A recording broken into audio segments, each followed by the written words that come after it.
அல்லேலூயா. என் ஆத்மாவே கர்த்தரை துதி. நம்ம வழக்கமா சபையெல்லாம் முடிஞ்ச போது ஜெபம் பண்ணுவோம் பாருங்க. என்ன ஜெபம் பண்ணுவோம்? என் ஆத்மாவே கர்த்தரை ஸ்தோத்திரி. யாருங்க அது? யார்கிட்ட சொல்லணும்? எங்க இருக்குது? நம்ம கிட்ட தான் இருக்குது. சொல்றது யாரு? நம்ம தான். வேடிக்கையா என்ன விஷயம்? நம்ம கிட்ட இருக்கிற ஒரு விஷயத்தையே நம்ம உற்சாகப்படுத்த வேண்டியது. நிறைய பேர் சொல்லுவாங்க, நான் சொல்ற பேச்சே கேட்க மாட்டேன். கேட்டிருக்கீங்களா? நான் ரொம்ப மோசமானவன், நான் சொல்ற பேச்சையே என் பேச்சையே நான் என்ன பண்ண மாட்டேன், கேட்க மாட்டேன். நிறைய பேர் சொல்லுவாங்க, நான் என்ன செய்வேன் எனக்கு யார்கிட்ட சொல்றான்? அவன் என்ன செய்வான்னு அவனுக்கு எனக்கு தெரியாது அப்படின்னு சொன்னா அது நியாயம்.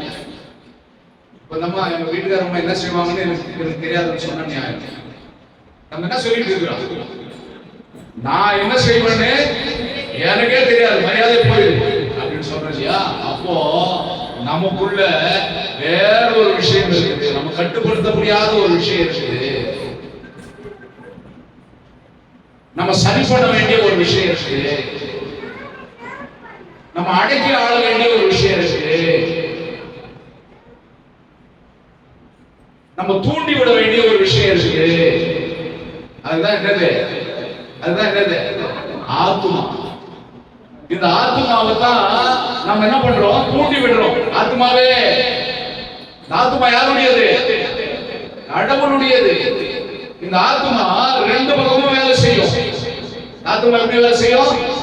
ரெண்டு பக்கமும் வேலை செய்யும். நல்லதையும் செய்யும், கெட்டதையும் செய்யும். இந்த ஆத்மாவுக்கு அழிவு இல்லை. ஆத்மாவுக்கு என்ன இல்லை? அழிவு என்பதே இல்லை. கொஞ்சம் கவனமா கேளுங்க, உங்களுக்கு புரியுற மாதிரி சொல்றேன். இந்த சரீரம் இருக்குது, சோறு போட்டு வளர்க்குறவன், கறி மீன்லாம் சாப்பிட்டு வளர்க்குறவன், இது செத்து போன மனம் புதைச்சிருவாங்க, மண்ணு சாப்பிட்டோம். சொல்லுங்க, இந்த மூச்சு, இந்த ஆவி இருக்கிறது, நம்ம உயிரோடு இருக்கிறதுக்கு என்ன காரணம்? இந்த ஆவி இயங்கிட்டு இருக்கணும். இந்த ஆவி என்ன பண்ணும்? கடவுள் கிட்ட போய் சேர்ந்துடும். ஆவியை தான் ஆண்டவர் நம்முடைய நாசிகள் ஊதுறாரு, நம்ம சுவாசத்தை கொடுத்தாரு. இந்த சுவாசம் கடவுள் கிட்ட போய் சேர்ந்துடும். ஆனா இந்த ஆத்மா இருக்குது பாருங்க, இந்த ஆத்மா நம்ம செய்யற நல்லதையும் கெட்டதையும் அப்படியே ஸ்டோர் பண்ணி வைக்கும், அப்படியே சேமிச்சு வைக்கும். டெய்லி எவ்வளவு நல்லது வருது, டெய்லி எவ்வளவு கெட்டது வருதுன்னு டெய்லி அப்டேட் பண்ணிக்கிட்டே இருக்கும் ஆத்மா. நல்லதெல்லாம் ஒரு பக்கம் டெபாசிட் ஆகும், கெட்டதெல்லாம் ஒரு பக்கம் டெபாசிட் ஆகும். இதெல்லாம் ஆண்டவர் சொல்றாரு. ஞாபக புஸ்தகம் ஒரு புஸ்தகம் என் கையில் இருக்குமா? என்ன புஸ்தகமா? ஞாபக புஸ்தகம் ஒரு புஸ்தகம் இருக்குது. நீங்க செய்யற எல்லாத்தையும் அந்த ஞாபக புஸ்தகத்துல என்ன பண்ணிருப்பாரு? எழுதி வச்சிருக்கேன். இந்த ஆத்மா தான் நீ இங்க போ, இதை செய், இதை செய்யாத அப்படின்னு கண்ட்ரோல் பண்றது. இந்த ஆத்மா நல்லதா இருந்தா ஆண்டவரோடு நம்ம வாழ்வோம். இந்த ஆத்மா கெட்டதா இருந்தா பிசாசோட நம்ம வாழ்வோம். தண்டனையை நம்ம அனுபவிப்போம். இந்த ஆத்மாவை நல்லா வைக்க சொல்லிதான் நம்ம என்ன பண்றோம்? ஆண்டவரை துதி அப்படின்னு இந்த ஆவி அந்த ஆத்மாவை உற்சாகப்படுத்துது. கடவுள் கொடுத்த ஆவி ஆத்மாவை என்ன பண்ணுது? உற்சாகப்படுத்துது. அடுத்த 2வது வருஷம் பாருங்க, நான் உயிரோடு இருக்கிற வரைக்கும் என்ன பண்ணுவா? என்னவா? கர்த்தரை துதிப்பே. எது வரைக்கும்? ஏதாவது கமிட்மெண்ட் இருக்கா? இவ்வளவு நாளைக்கு ஏதாவது அக்ரிமெண்ட் இருக்கா ஆண்டவரை துதிப்பதற்கு? ஞாயிற்றுக்கிழமை மட்டும்தானா? கல்யாணம் ஆகிற வரைக்கும் மட்டும்தானா? குழந்தை பிறக்கிற வரைக்கும் மட்டும்தானா? கொஞ்சம் அங்கே கவனமா என்ன பாருங்க. காலையில கோலம்பேடு போயிருந்தேன்.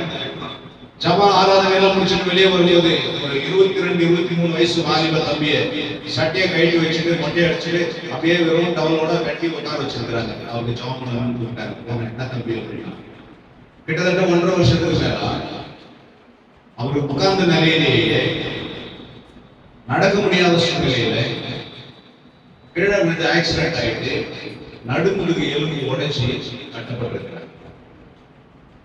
ஜோம் நான் உள்ள போனது அவர் சொன்ன ஒரு வார்த்தை எனக்கு ரொம்ப மனசு கஷ்டமா இருந்தது. என் பையன் சரியாயிட்டாங்கன்னா நாங்க குடும்பத்தோட என்ன பண்றோம் ஞானஸ்தானம். நான் உடனே அவங்க வாயில உள்ள அந்த வார்த்தை கம்ப்ளீட் ஆகிறதுக்கு முன்னாடியே நான் ரிப்ளை கொடுத்தேன். உங்க பையனுக்கு எவ்வளவு நாள் ஆச்சு காயப்பட்ட அப்படின்னு சொல்லி 1.5 வருஷம் ஆச்சு. அப்போ 1.5 வருஷத்துக்கு முன்னாடி ஏன் நீங்க ஆண்டு நான் இங்க கிட்டத்தட்ட இந்த ஊர்ல வந்து ஒரு 5 வருஷமா நான் ஊழியம் பண்ணிட்டு இருக்கிறேன். பக்கத்து வீடு ஆண்டவருடைய சத்தம் கேட்கும். ஆராதனைக்கு நீங்க ஏன் வரல? ஏன் ஆண்டவரை தேடல? அவர் அடிபடுறதுக்கு முன்னாடி நல்லா நடந்துட்டு இருந்தாரு, நல்ல ஆரோக்கியமா இருந்தாரு. ஏன் ஆண்டவரை தேடல? இப்ப அடிபட்டு அந்த காயம் சரியாயிடுச்சுன்னா ஆண்டவரை தேடணும்னு சொல்லி சொல்றது எந்த விதத்துல? அப்போ எதுக்காக நீங்க ஆண்டவரை தேடுறீங்க? சுகத்துக்காக ஆண்டவரை தேடுறீங்க, விடுதலைக்காக ஆண்டவரை தேடுறீங்க. வசனம் சொல்லுகிறது நான் உயிரோடு இருக்கும் நாள் வரைக்கும் அடிபட்டோம், அதை எனக்கு எலும்பு ஒழிட்டோம், அதை எனக்கு பைத்தியம் ஆகிட்டோம், அதையா எனக்கு எவ்வளவு வியாதி எவ்வளவு வரட்டும், சக்கரை வியாதி வரட்டும், கொலஸ்ட்ரால் வியாதி வரட்டும், தைராய்டு வியாதி வரட்டும், என்ன வேணாலும் நடக்கட்டும், நான் உயிரோட இருந்தேன்னா உயிர் மட்டும் என் உடம்புல இருந்ததுன்னா நான் என்ன பண்ணுவேன்? கர்த்தரை துதிப்பேன். இதுதாங்க ஒரு நல்ல விசுவாசிக்கான அழகு. எதையோ எதிர்பார்த்து ஆண்டவர் எதையோ செய்வார் என்று ஆண்டவரை தேடுவதை விட அவர் என்னை கொன்று போட்டாலும் அவர் மேல நம்பிக்கையா இருப்பேன். என் குடும்பத்துல எவ்வளவு பிரச்சனைகள் இருக்கட்டும், எனக்கு சாப்பாடு இல்லாம இருக்கட்டும், நான் பட்னியா இருக்கேன், அதனால ஆண்டவரை துதிக்கிறதுக்கு என்ன இருக்குது? அப்ப நம்ம அப்பாங்க அவர் சுவாசத்தை இருக்கிறாருங்க, அவர் சுவாசம் உடம்புல ஓடிக்கிட்டு இருக்கிற வரைக்கும் ஆண்டவரை துதிக்கிறதுல என்ன பிரச்சனை? ஆதியாகமத்தில் எழுதியிருக்கிறது மனுஷன் ஜீவ ஆத்மாவானான். காரணம் என்ன? அவர் அவருடைய சுவாசத்தை மனுஷனுக்கு கொடுத்தார். அப்ப இந்த ஆத்மா எதையாவது பெற்றுக்கொண்டாதான் ஆண்டவர் துதிக்கலாம். அப்படிப்பட்ட துதிய அவர் அக்செப்ட் பண்ணதில்லை, அங்கீகரிக்கிறதில்லை, ஏற்றுக்கொள்வதில்லை. இயேசு கிறிஸ்து பூமியில வாழ்ந்த காலத்துல இம்மைக்காக மட்டும் ஆண்டவரை தேடாதீங்க. அதாவது உலக ஆசீர்வாதங்களுக்காக, உடல் சுகத்துக்காக, குடும்ப பிரச்சனைகளுக்காக. எனக்கு கல்யாணம் ஆயிடுச்சுன்னா நாங்க குடும்பத்தோட வருவோம்னு சொல்லி சொல்லுவாரு. கல்யாணம் ஆயிட்டோம்னா அவரால் வேலைக்கு வர முடியாது சார். முதல்ல தனியா இருக்கும் சார், இப்படியே குடும்பம் அட்ஜஸ்ட் பண்ணி எங்க அப்பா அம்மா எனக்கு சோறு போட்டாங்க சார். இப்ப என் மனைவி வந்துட்டாங்களா, 2 பேருக்கும் சோறு போட மாட்டேங்கிறாங்க சார். அதனால ஞாயிற்றுக்கிழமை நான் என்ன பண்ணிட்டேன்? வேலைக்கு போயிட்டேன். அவர் சொன்ன வார்த்தை கல்யாணம் ஆயிட்டா 2 பேரும் வரேன்னு சொல்லி, அதனால என் மனைவி மட்டும் அனுப்புறேன் சார். இப்போ கல்யாணம் ஆகி 5 நாள் ஆயிடுச்சு, குழந்தை பிறகு இப்போ வந்து கேட்கிறேன் சார், குழந்தை பிறந்துச்சுன்னா நானே ஞாயிற்றுக்கிழமை வேலை எப்படி இருந்தாலும் அதை விட்டுட்டு என்ன பண்றேன்? சர்ச்சைக்கு சார். இப்போ அந்த அம்மாவுக்கு குழந்தையும் பிறந்துச்சு. என்னையா நீ வரேன்னு சொன்ன, நீயும் வரல, அந்த அம்மா வரேன்னு சொன்ன. அதான் சொன்னேன் சார், எனக்கு ஊட்டி வச்சாங்க சார். சரிடா, அந்த அம்மா ஏன் வரல? குழந்தை தூக்கி வரது கஷ்டப்பட்டு சார். சர்ச்சில் வந்து தோற்று பண்ணிட்டே இருக்கேன், உட்கார முடியாது, இடுப்பு வலிக்கும். வெளியே சொல்லுங்க, எங்க மருமக்கள் தாரணிக்கு 9வது மாசம் அறையில தான் உட்காந்துருக்காங்க. அந்த மாதிரி நினைச்சா லீவ் போட்டுக்கலாம், ஆப்செட் ஆயிடலாம். வெளியே சொல்லுங்க. பாருங்க, என் மகள் பிரீத்திக்கு குழந்தை போனது ஒரு 5 மாசம் கூட ஆகல. அந்த குழந்தை தூக்கி வச்சு உட்காந்துருக்காங்க. அந்த மகள் நினைச்சா என்ன பண்ணிடலாம்? என்ன பண்ணிடலாம்? லீவ் போட்டுடலாம். கம்பெனியில தம்பி சூப்பர்வைசரா வேலை செய்யறாங்க. அவர் கம்பெனியில இருந்து போன் வந்துட்டே இருக்கு. ஞாயிற்றுக்கிழமை அலாட் பண்ணியிருக்காரு, யாராவது வேலை செய்யறாங்க. அவருக்கும் தொல்லை இருக்கு. அவர் நினைச்சா என்ன பண்ணிடலாம்? லீவ் போட்டுடலாம். ஏன் ஆண்டவரை தேடும்? அவர் நம்ம உள்ள அளவுக்கு நமக்கு தொந்தரவு தராம நம்முடைய வாழ்க்கையில சுகத்தை கொடுக்கிறாரு, நம்மை வாழ வைக்கிறாரு, நம்முடைய பிரச்சனைகளை அவர் விடுவிக்கிறார் என்கிறதுக்காக மட்டும் இல்ல. அவர் தான் ஆண்டவர், அவர் தான் நீதியுடைய நியாயாதிபதி, அவர் தான் நம்ம கிடைச்சார். வேற வழியே இல்லை, வேற மார்க்கமே இல்லை. அவர்தான் மார்க்கம். நம்ம முக்தி அடைய மார்க்கம் அவர்தான். பரலோகத்துக்கு போகும் வழி அவர்தான். அதனால சொல்லப்பட்டிருக்கிற 2வது வசனம், நான் உயிரோடு மட்டும் கர்த்தரை துதிப்பேன், நான் உள்ளளவும் என் தேவனை என்ன பண்ணுவேன்? உள்ளளவும் நான் இருக்கிற வரைக்கும். ரெண்டுமே ஒரே அர்த்தம். உயிரோடு இருக்கிறதும் உள்ளளவும் ரெண்டுமே. அப்ப நான் இருக்கிற வரைக்கும் வாழ்நாள் எல்லாம் ஆண்டவரை நான் என்ன பண்ணுவேன்? மகிமைப்படுத்துவேன். கொஞ்ச நாளைக்கு சபைக்கு வந்துட்டு காரியம் ஆகலைன்னா ஆண்டவர் வேணாம்னு சொல்லி சொல்றதும், கொஞ்ச நாளைக்கு சபைக்கு வந்துட்டு நான் கொஞ்ச நாளைக்கு தானே வரேன்னு சொல்லி சொன்னேன், அப்புறமா நான் வரமாட்டேன்னு சொல்லி இருந்தேன் அப்படின்னு சொல்லி சொல்றதும் அல்ல. எப்பொழுதுமே ஆண்டவரை துதிக்க கற்றுக்கொள்ள வேண்டும். கடைசியில 7, 8, 9 வசனங்கள் வாசிக்கலாம் பாருங்க. அவர் ஒடுக்கப்பட்டவர்களுக்கு என்ன பண்றாருங்க? நியாயம் பண்றாரு. அப்ப உள்ள உயிரோடு இருக்க மாட்டோம். ஆண்டவரை துதிப்பதற்கான காரணம் என்ன? கவனிங்க, எனக்கு கவனிங்க. செல்போன்லாம் ஆஃப் பண்ணி வச்சிருங்க. ஒடுக்கப்பட்டவன். ஒடுக்கப்பட்டவன் என்ன அர்த்தம்? ஒடுக்கப்பட்டவன் என்ன அர்த்தம்? அடிமையா இருக்கிறவன் அல்லது சமுதாயத்தாலே புறந்தள்ளப்பட்டவன் அல்லது மற்றவர்கள் ஆதாரத்துக்கு தள்ளப்பட்டவன், மிகவும் சிறுமைப்பட்டவன். அவன் தான் ஒடுக்கப்பட்டவன். ஒடுக்கப்பட்டவன்னா அவன் வாழ்க்கை துளிர் விடுவதற்கான சாத்தியக்கூறே இல்லாத ஒரு காரியம். அவன் செழுமையாய் வாழ்வதற்கு, ஆசீர்வாதமாய் வாழ்வதற்கு, மகிழ்ச்சியாய் வாழ்வதற்கு கொஞ்சமோ வழியே இல்லை. அப்படிப்பட்டவன் தான் ஒடுக்கப்பட்டவன். எதுக்கு அவரை உள்ளளவும் நம்ம துதிக்கணும்? ஒடுக்கப்பட்டவர்களை ஆண்டவர் என்ன பண்றாராம்? ஒடுக்கப்பட்டவருடைய நியாயம் செய்கிறார். ஒடுக்கப்பட்டவனுக்கு என்ன பண்றாரு? நியாயம் செய்கிறார். யாரெல்லாம் வாழ்க்கையில ஒடுக்கப்பட்டவர்கள்? ஆண்டவரே, என் மாமியார் என்ன ஒடுக்கிறாங்க அப்படின்னு சொல்றீங்களா? இல்ல மருமகள் என்ன ஒடுக்கிறார்கள் சொல்றீங்களா? இல்ல கணவன் என்னை ஒடுக்கிறார்கள் சொல்றீங்களா? இல்ல என் மனைவியை பார்த்தா எனக்கு பயமா இருக்குன்னு சொல்லி சொல்றீங்களா? அதெல்லாம் ட்ரெண்ட் மாறிடுச்சு. நம்மளுடைய பார்த்து பயந்த காலமெல்லாம் சந்தியா சிரி அவங்களோட தான் வீட்டுக்காரர் என்ன பண்ணணும் சொல்லுவாங்க. என்ன பாம்பு?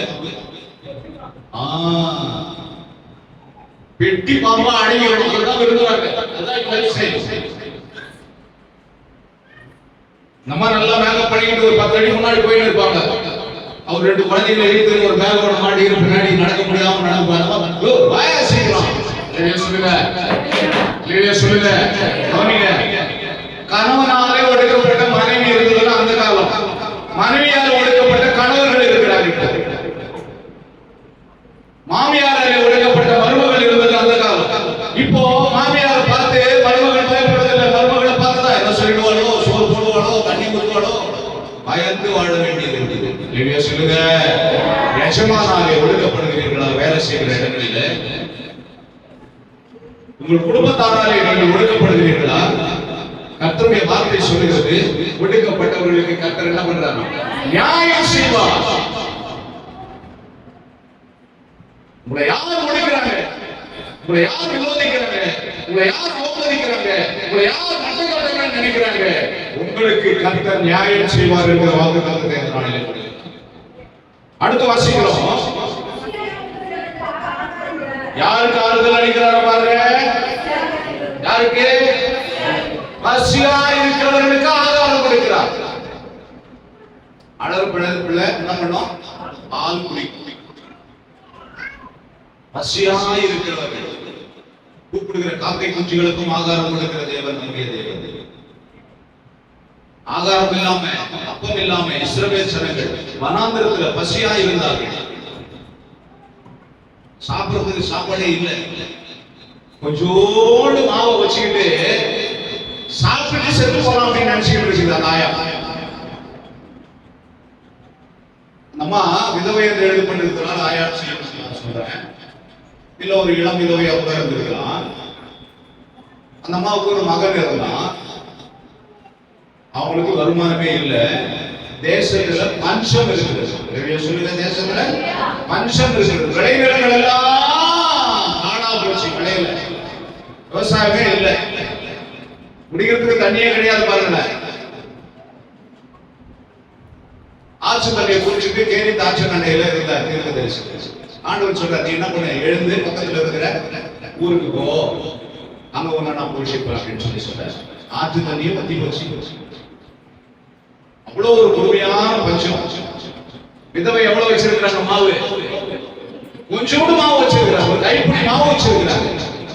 ஒரு 2 சப்பாத்தியை செஞ்சு சாப்பிட்டுட்டு அந்த அம்மா சொல்றாங்க, செத்து போறாங்க இருக்கிறோம், அடுத்த வேலைக்கு இல்ல எங்களுக்கு, இதான் கடைசி மாவு, கடைசி கைப்பிடி மாவு, வேறவே இல்ல. அங்க அனுப்புறாரு தீர்க்கதரிசி. இவர் போற ஆளு, உன் கொஞ்சோண்டு மாவை ஆண்டவர் ஆசீர்வதிப்பாரு, நீ திருப்தியா சாப்பிடுவேன்னு சொல்லி சொன்னா பரவாயில்ல. போற ஆள் எப்படி பண்றது, அந்த மாவை ஒரு வடை சுட்டு முதல்ல ரெடியோ சொல்லுங்க. ஆண்டவர் விசித்திரமாக ஆசீர்வதிக்கிறது, வினோதமாக ஆசீர்வதிக்கிறது, நம்ப முடியாத ஆசீர்வாதத்தை தருகிறது. ஒடுக்கப்பட்ட ஏழைகளுடைய வாழ்வாதாரத்தை, பசியா இருக்கிற ஏழைகளுடைய வாழ்வாதாரத்தை அவர் உயர்த்துகிறதே. என்ன எழுதியிருக்குது, பசியா இருக்கிறவர்களுக்கு எவ்வளவு நாளுங்க சாப்பாடு இருக்குது, திருப்பி உணவுப் பொருளை அவர்கள் சம்பாதிக்கிற வரையில் பஞ்சம் தீரும் மட்டும் அவருடைய வாழ்க்கையில இஸ்ரவேல் ஜனங்களுக்கு மன்னா எவ்வளவு நாள் பெய்யுது, அவங்க அடுப்பி அனல் ஊட்டி அவர்கள் விவசாயம் செய்து அந்த விவசாய நிலங்களில் வருகிற ஆலயத்தை அவர்கள் பயிர் செய்து சாப்பிட வரைக்கும் அவர்களுக்கு வானத்தில் இருந்து மன்னா ஊற்றி கொண்டே இருந்தது. விரும்புங்க ஆண்டவரே, நேசிங்க ஆண்டவரே, ஆண்டவருக்கு அன்பு செலுத்துங்க, உங்கள் பசியை அவர் ஆற்றல் பின்னாடியே போயிட்டு இருக்கிறாங்க. என்ன பண்ணலாம்,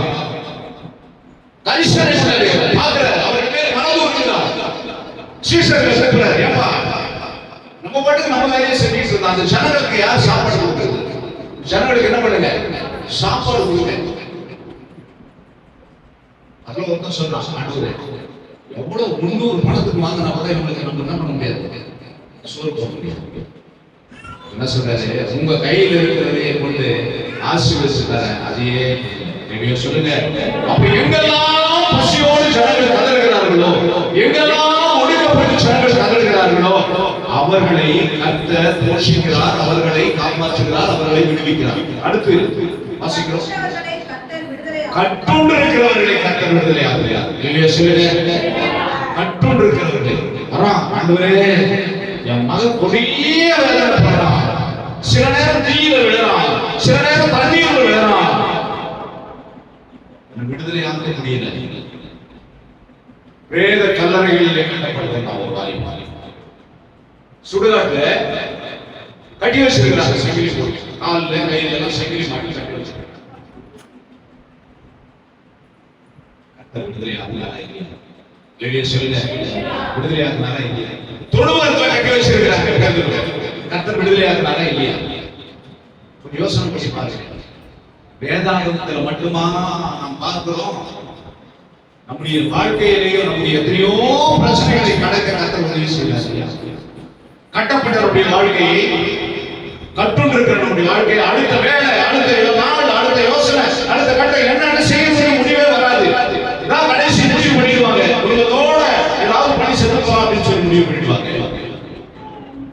கர்த்தர் அந்த இடத்துல இருந்து முளைக்கப்படுவார், நீதி அந்த இடத்துல இருந்து சேர்த்து விளக்கப்படுவார். அவங்க வந்து சாட்சியா சொல்றாங்க, நாங்க இதோட வாய்ப்பு கொள்ளலாம் எங்களுடைய உயிரை அப்படின்னு சொல்லி நினைச்சிருந்தோம், இனி வாழவே இல்லைன்னு சொல்லி நினைச்சிருந்தோம். என் மனைவி அப்படிதான் நினைச்சிருப்பாங்க, இப்ப இனிமேல் திருந்த வாய்ப்பு இல்லை. என் பெற்றோர்கள் அப்படிதான் நினைச்சாங்க. பாருங்க, பெற்றோர்கள் வீட்டுக்கு போயிட்டாங்க, என் மனைவி வீட்டுக்கு போயிட்டாங்க. பெற்றோர்கள் எல்லாம் வீட்டுக்கு எப்படி எங்கடாவது வீட்டு போனா அப்படின்னு சொல்லி என்ன போயிட்டாங்க, விட்டுட்டு போயிட்டாங்க. மனைவி வீட்டுக்கு அவங்களுக்கு ஒரு நம்பிக்கை இருக்கு, ஒரு விசுவாசம் வந்தது. என் ஆண்டவர் என் கணவனாக எப்படியாவது கொண்டு வருவார், எனக்கு ஒரு நம்பிக்கை இருக்கு. என் ஆண்டவருடைய ஊழியத்தை என் மூலமாய் நிறைவேற்றுவார். கட்டப்படுறவர்களை கர்த்தர் என்ன பண்றாரு, அடுத்து வாங்க, குருடரின் கண்களை கர்த்தர் திறக்கிறார். சவுல் ஒருத்தர் இருந்தார், யூத மார்க்கத்தை நன்றாக கற்று தேர்ந்தவர், நல்ல ஆவிக்குரிய விஷயங்களை பழைய விஷயங்களை நல்லா கற்றுக்கொண்டிருந்த ஆவிக்குரிய விஷயம் சொல்லி சொன்னா பழைய புராணங்களை யாத்திரையாகவும் ஆதியாகவும் யாத்திரையாகவும் லேவியாகவும் எண்ணாகவும் உபாகமும் 5 ஆகங்களை அவர் நல்ல மனப்பாடம் பண்ணி வச்சிருந்தார். யூதருடைய சாஸ்திர முறைகளை நன்றாக கற்றிருந்தார். கமாலியேல் என்று சொல்லப்படுகிற ஒரு பெரிய யூனிவர்சிட்டி நடத்துற ஒரு பெரிய போதகர் கிட்ட அவர் படிச்சிருந்தார். கமாலியேல் இன்னைக்கு சொல்லப்போனா யூனிவர்சிட்டி எப்படி நடத்துறாங்களோ காலேஜ், அந்த மாதிரி பைபிள் காலேஜ் அந்த காலத்திலே கமாலியேல் இருக்கிறவர் நடத்துறாரு. பவுல் காலத்திலே இயேசு கிறிஸ்துவின் காலத்திலே கமாலியேல் இருக்கிறவர் ஒரு யூத பண்டிதர். வேதத்தின் ஆராய்ச்சிகளை அவர் அறிந்து அவருடைய பிள்ளைகளுக்கு அவருடைய சிஷ்யர்களுக்கு போதிக்கிறார். அவர்கிட்ட போய் பவுல் படிக்கிறார். அவருக்கு கண்ணு இருந்தது. சொல்லுங்க, கண்ணு இருந்தது. அந்த கண்ணு என்னத்தை தான் பார்த்துக்கலாம்? வேத பிரமாணத்தை, நியாய பிரமாணத்தை, பழைய பிரமாணங்களை தான் பார்த்துக்கலாம். இயேசு கிறிஸ்து ஒருவர் வரப்போகிறாரு, அவர் ரட்சகரு, அவர் கிறிஸ்து, அவரை ஏற்றுக்கொள்ளுங்கள் என்று எழுதியிருக்கிற வசனங்கள் அவருடைய கண்களுக்கு என்ன பண்ணல, தெரியல. நிறைய பேர் இன்னைக்கு அப்படிதான் வாழ்ந்து இருக்கிறோம். பக்கத்து வீட்டு கிறிஸ்துவ எப்படி வாழறான்? சபரிமலைக்கு மாலை போறானா இல்ல வேளாங்கண்ணிக்கு? ரெண்டு ஒண்ணுதான். நான் இப்பவும் சொல்றேன், சபரிமலைக்கு மாலை போட்டாலும் ஒண்ணுதான், வேளாங்கண்ணிக்கு மாலை போட்டாலும் ஒண்ணுதான். திரும்ப திரும்ப அதை ஞாபகப்படுத்திக்கிட்டே இருக்கிறேன். பக்கத்து வீட்டுல இருக்கிறவன் மெழுகுவர்த்தி ஏத்துறானா, டெய்லி இவரும் மெழுகுவர்த்தி. என்ன காரணத்துக்கு ஏத்துறான்னு சொல்லி தெரியல. உண்மையா சொன்ன கேளுங்க, வேதத்தை படித்து வேதத்துல இருக்கிற ரகசியங்களை தெரிந்து கொண்டு வாழ்வதுதான் கிறிஸ்தவ வாழ்க்கை. அப்படி உங்களுக்கு படிக்க தெரியாதுன்னா யாராவது படிச்சவங்க சொன்னா அதை கேளுங்க, அதுதான் கிறிஸ்தவ வாழ்க்கை. இல்லைன்னா பழைய புராணங்கள், யுக யுகமாய் நடக்கிற காரியங்கள், அதை வச்சு கிறிஸ்தவ வாழ்க்கை வாழ்கிறது வாழ்க்கை அல்ல. பழைய சம்பிரதாயத்தை கை கொண்டு வாழ்கிற வாழ்க்கையை வாழ்ந்து கொண்டிருந்தார் பவுல். அவர் இயேசுவை சந்தித்த உடனே, இயேசு அவரை சந்தித்த உடனே என்ன ஆச்சு தெரியுங்க அவருக்கு?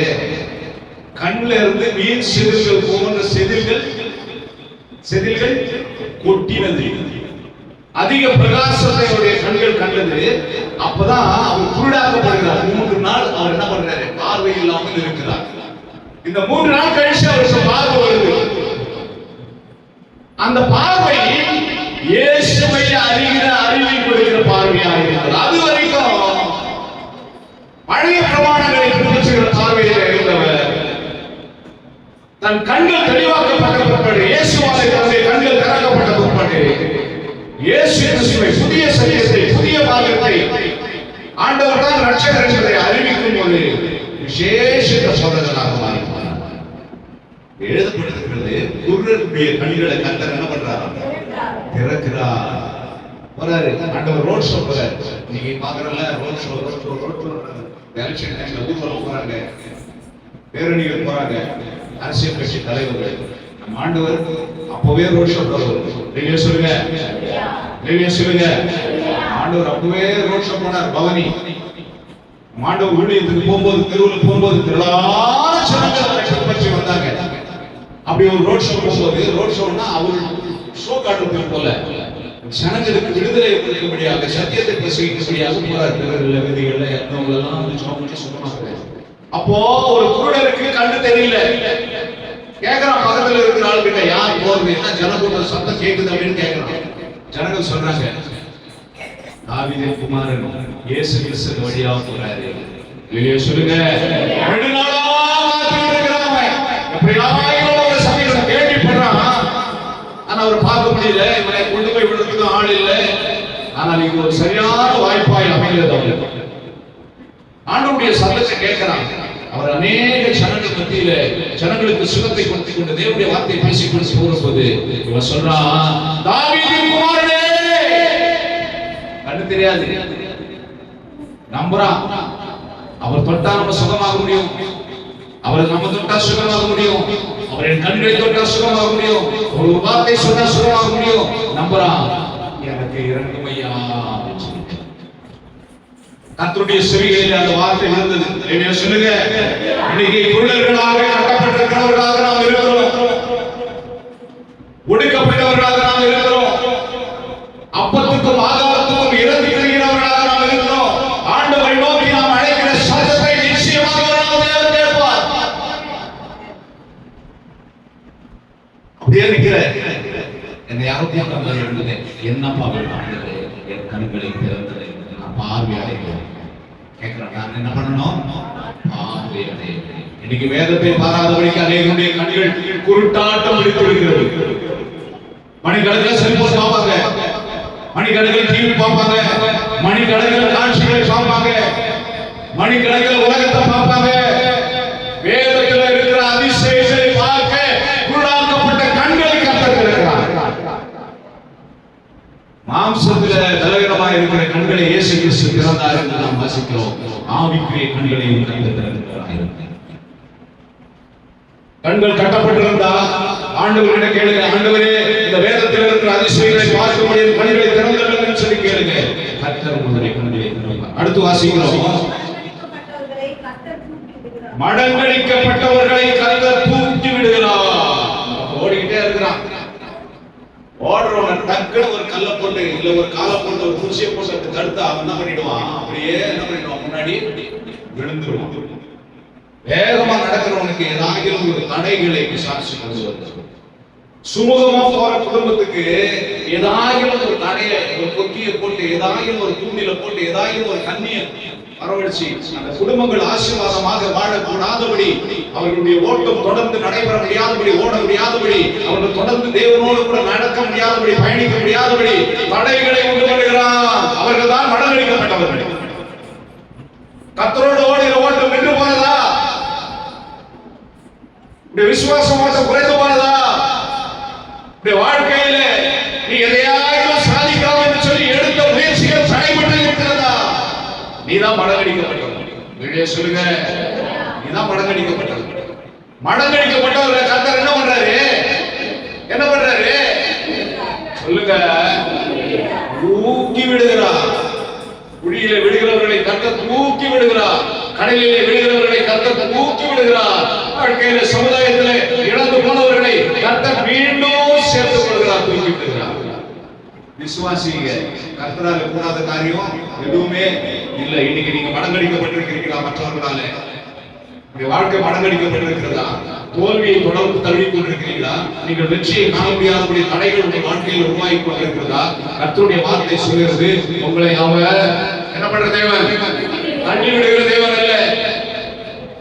யார் தள்ளி விடுவான்? போராட மனுஷன் தள்ளி விடுவான். பக்கத்து வீட்டுக்காரர் தள்ளி விடுவான். கூட பிறந்த அண்ணன் தம்பி தள்ளி விடுவான். ஆண்டவர் தள்ளி விடுகிறவர் அல்ல, அவர் கரம் பிடித்து தூக்கி விடுகிறது. அடுத்து வாசிக்கிறோம், சொல்லுங்க, நீதிமான்களை கர்த்தர் சிநேகிக்கிறார். உலகத்துல இருக்கிற ஒரு பெரிய சொந்தம் எந்த சொந்தம் அப்படின்னு சொல்லி சொன்னா, அதிகமான சொந்தம், ரொம்ப நெருங்கிய சொந்தம் எந்த சொந்தம் அப்படின்னு சொல்லி சொன்னா தெரியுமா? நட்பு தான், நண்பன் தான். நண்பன் தான் நண்பனுக்காக ஜீவனையே கொடுக்க தயாராக.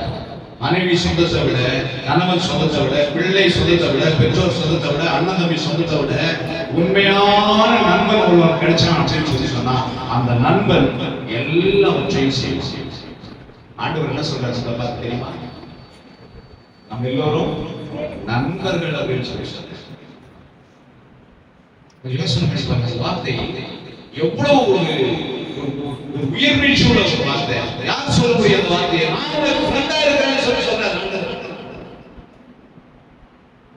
ஒரு நல்ல சிநேகிதன் யோனாத்தான் யாருக்கு சிநேகிதராக இருந்தாரு? தாவீது ராஜாவுக்கு சிநேகிதராக இருந்தார். அவருடைய சிநேகத்தை குறித்து வேதம் எழுதுகிறது, ஸ்திரீகளின் சிநேகத்தை காட்டிலும் மிகப்பெரிய ஒரு வலிமையான சிநேகம் யோனாத்தான் தாவீது பின்பற்றின சிநேகம். தாவீது யாரு? ஈசாயினுடைய குடும்பத்தில் பிறந்தவர். சவுல் யாரு? கீசுடைய குடும்பத்தில் பிறந்தவர். சவுலுடைய மகன் யாரு? யோனாத்தான். அடுத்த அரசனாக போகிறவர் யோனாத்தான் தான். வாரிசுபடி சவுல் ராஜா இறந்த உடனே எதுக்கு வரணும்? பட்டத்துக்கு வரணும். ஆனா சவுல் ராஜாவுடைய போக்கு சரியில்லாததுனால தாவீது ராஜா மேல கர்த்தருடைய அபிஷேகம் செய்யப்பட்டது. சாமுவேல் தீர்க்கதரிசி அவரை எண்ணெய் குட்டி நாள கொண்டு போய் லைல குட்டியை கொண்டு போய் ஊத்தி அபிஷேகம் செய்வார். இப்போ உண்மையாகவே யோனாத்தானுக்கு தாவீதை பார்த்தா என்ன வந்திருக்கணும்? கோபம் வந்திருக்கணும். பொறாம வந்திருக்கணும், அவனை எப்படியாவது அழிக்கணுன்ற எண்ணம் வந்திருக்கணும். ஆனா பாருங்க, ஆபிதை தன் உயிரை போல சிநேகித்தானே. அந்த நட்பு பாருங்க, அவங்க அப்பா கொல்ல வர ரகசியத்தை எல்லாம் தாவீது கிட்ட சொல்லி தப்பிச்சு போயிடு, இன்னைக்கு எங்க அப்பா அவனை கொல்றதுக்கு பிளான் பண்ணி வச்சிருக்காரு. நண்பன் என்கிறது தாங்க ரொம்ப முதல் இடத்துல ரொம்ப அன்பை உண்மையாக வெளிப்படுத்துகிறாங்க. உண்மையான நட்பு, உண்மையான நண்பர் ஒருவருக்கு கிடைச்சா அதை விட அந்த உலகத்துல சொல்ல சொன்னீங்க. எனக்கு யாரும் அப்படிங்கிற ஒரு நண்பர் கிடைக்கல, நான் ஒரு நண்பன் எனக்கு தேடல. உண்மையான நண்பர் வெளியே சொல்லுங்க, உயிரையும் கொடுப்பான். இங்கே ஆண்டவர் பார்த்து சொல்றாரு, நீதிமான்களை நண்பர்கள் ஆக்குகிறது.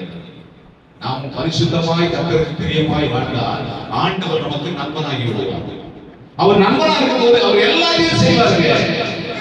வீட்டுக்கே செய்யல கூட ஃப்ரெண்டுக்கு செய்வாங்க. வீட்டுக்கே செய்ய மாட்டாங்க, ஆனா என்ன பண்ணுவாங்க, ஃப்ரெண்டுக்கே செய்வாங்க. பாருங்க, ஒரு நண்பனாக நம்மளோட வாழ வேண்டும். பாருங்க என்ன எழுதியிருக்குது பாருங்க, நீதிமான்களை கர்த்தர் சிநேகிக்கிறார், பாவிகளை கர்த்தர் சிநேகிக்கிறார். இது கூட வசனம் இருக்கு. நாளைக்கு காட்டி கொடுக்க போறாங்க, முடிஞ்சு போச்சு. இன்னைக்கு நைட் என்ன பண்றாங்க, திருவருத்து பந்தியில உட்கார்ந்து இருக்கிறாங்க. சொல்றாரு, உங்களில் ஒருவன் என்னை காட்டி கொடுப்பான்னு சொல்லி சொல்றாரு. எல்லாரும் என்ன பண்றாங்க, ஆனா நான் காட்டி கொடுத்து போறவங்க கூட என்ன பண்ணிக்கிறாங்க, நான் கேட்டேன். இதுதான் பெரிய அதிசயம். நம்ம தான் ஆண்டவருக்கு துரோகம் பண்ண போறோம், நம்மளுக்கு நல்லாவே தெரியுது. ஞாயிற்றுக்கிழமை பட்டாடிக்கு போறோம், நம்மளுக்கு தெரியுது. திருவருத்து பந்தியில கலந்து கொள்ள போறது இல்லை, நமக்கு தெரியுது. ஏதோ தப்பு செய்ய போறோம்னு தெரியுது. ஆண்டவர் சிலுவையில் அறைய போறோம், நல்லா தெரியுது. நாமும் நல்லவங்களோட சேர்ந்துட்டு நான் துரோகம் பண்ணுவேனா, என்னைய தப்பா நினைக்கிறீங்க கேள்வி சொல்லுங்க. அவனை பார்த்து சொன்னாரு, சிநேகிதனே. என்ன சொன்னாரு, யுவதாசை பார்த்து என்ன சொன்னாரு, சிநேகிதனே. ஒரு டைம் ஆயிடுச்சு, நீ செய்ய வேண்டியதை போய் சீக்கிரமா என்ன பண்ண. அவ்வளவு அன்பு. துன்மார்க்கனையும் நேசிக்கிற குணம் கொண்டவர் நம்முடைய ஆண்டவர். அவர் நமக்கு நண்பனா கிடைச்சா அந்த உலகத்துல எதை வேண்டுமானாலும் நம்ம சாதிக்கலாம். அடுத்த வருஷத்துக்கு சொல்லுவோம் பாருங்க, பரதேசிகளை கர்த்தர் காப்பாற்றுகிறார். பரதேசிகள் யாரு? பரதேசிங்கிற வார்த்தைக்கு சரியான அர்த்தத்தை யாராவது சொன்னா 50 ரூபாய் கொடுக்குறேன். பரதேசிங்கிற வார்த்தைக்கு சரியான அர்த்தத்தை கொடுத்தா 50 ரூபாய் கொடுக்குறேன்.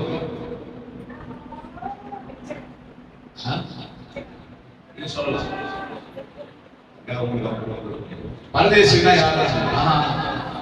போற போக்குல அப்படி சொல்லிட்டு சொல்றேன். புறம்போக்கு என்பது யாரும் உரிமை கொண்டாட முடியாத ஒன்று. யாரும் அதுக்கு என்ன பண்ண முடியாது, உரிமை கொண்டாட முடியாது. ஆனால் யாரும் அங்கீகரிக்க முடியாத, யாரை ஏற்றுக்கொள்ள முடியாத, யாரும் அனுபவிக்க முடியாத, யாருக்கும் சொந்தம் இல்லாத ஒரு இடத்தை நம்ம என்ன பண்றோம், புறம்போக்குன்னு சொல்லி சொல்றோம். பரதேசின்னு அதுதான்.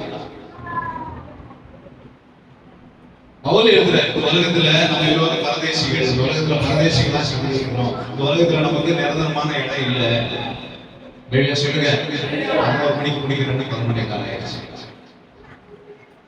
பரதேசி அப்படின்னு சொல்லி சொன்னா கைவிடப்பட்டவர்கள், சமுதாயத்தாலே கைவிடப்பட்டவர்கள், ஒரு அங்கீகாரமும் இல்லாதவர்கள், ஒரு துணையும் இல்லாதவர்கள், யாருடைய ஆதரவும் இல்லாதவர்கள், அவர்கள் தான் பரதேசிகள்.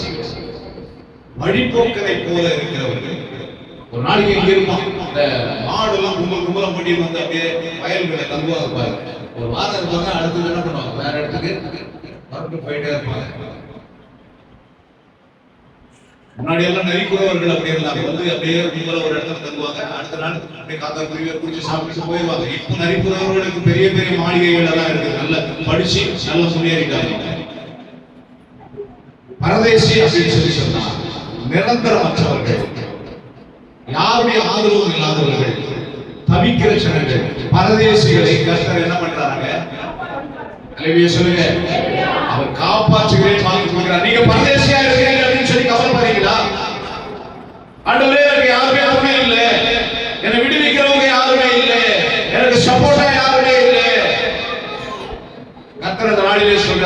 உங்களை கர்த்தர் என்ன பண்றாரா? காப்பாற்றுகிறவராக இருக்கிறார். அடுத்த வசனம் வாசிக்கிறோம், அடுத்த வரியை வாசிக்கிறோம். திக்கற்ற பிள்ளைகளையும் விதவைகளையும் விதவை என்று சொன்னால் கணவனை இழந்தவர்கள். கணவர் இருக்கும்போது நல்ல வாழ்ந்திருப்பாங்க, சந்தோஷமா இருந்திருப்பாங்க, சமுதாயத்தில் அங்கீகரிக்கப்பட்டிருப்பாங்க. விதவாயிட்டாங்கன்னு வச்சுக்கோங்க, அவங்க வெளியே வந்தாவே யாரும் அவங்க பார்க்கக்கூடாத அளவுக்கு ஒரு வெட்கம் அவங்களுக்கு வந்துடும். மற்றவங்களும் அவங்களுக்கு பார்க்க பிரியம் இல்லாம ஆயிடுறாங்க. சமுதாயம் அப்படிப்பட்ட கட்டமைப்புல இருக்குது. இப்போ பரவாயில்ல, கொஞ்சம் முன்னாடி எல்லாம் விதவைகள் என்ன பண்ண மாட்டாங்க, வெளியே வரமாட்டாங்க. இங்க வேதம் சொல்லுகிறது திக்கற்றவர்கள், திக்கு அற்றவர்கள், உரிமை அற்றவர்கள், சொந்தமற்றவர்கள், உறவினர்கள் அற்றவர்கள், திக்கற்றவர்களையும் விதவைகளையும் ஆதரிக்கிறாங்க, ஆதரவா இருக்கிறாங்க. உங்களுக்கு ஆதரவு கர்த்தருங்க. ஒருவேளை நீங்க விதவையா இருக்கிறான்னு சொல்லி கவலைப்படுறீங்களா? திக்கற்றவர்களா இருக்கிறான்னு சொல்லி கவலைப்படுறீங்களா? கர்த்தருடைய வார்த்தை சொல்லுகிறது உங்களை ஆதரிக்கிறார். துன்மார்க்கரையோ அழித்து போடுகிறார். துன்மார்க்கரை என்ன பண்றாரு? அழித்து போடுகிறார். கர்த்தர் எவ்வளவு நல்லவர் என்பதை இந்த 3 வசனங்கள் நமக்கு தெளிவுபடுத்துகிறது. ஆனால் இந்த 3 வசனங்கள் நம்முடைய வாழ்க்கையில பலிக்க வேண்டுமானால் மேல இருக்கிற 2வது வசனத்தை நாம் கைக்கொள்ள வேண்டும். அந்த வசனத்தை திருப்பியும் வாசிக்கலாம் பாருங்க. நான் உயிரோடு இருக்க மட்டும் என் ஆண்டவரை துதிப்பேன், நான் உள்ளளவும் என் ஆண்டவரை மகிமைப்படுத்துவேன், ஸ்தோத்திரிப்பேன். நாம் உயிரோடு இருக்கிற வரைக்கும் ஆண்டவரை துதிச்சுக்கிட்டே வாங்கலாம். நான் சொன்னேன் இல்லையா, ஞாபக புஸ்தகத்துல டெபாசிட் ஆகிட்டே இருக்கும் அப்படின்னு சொல்லி, ஆத்துமா செய்யற காரியங்கள் எல்லாம் டெபாசிட் ஆகிட்டே இருக்குன்னு சொல்லி சொன்னேன் இல்லையா. நீங்க எந்த அளவுக்கு துதிக்கிறீங்களோ, எந்த அளவுக்கு ஆண்டவர் மேல ஈடுபாடு இருக்கிறீங்களோ, அதற்கெல்லாம் ஒரு பரிசை கர்த்தர் தருவார், ஒரு ஆசீர்வாதத்தை கர்த்தர் கொண்டு வருவார். அதற்கான பலனை நிச்சயமாக இந்த பூமியிலே கர்த்தர் உங்களுக்கு தருவார்.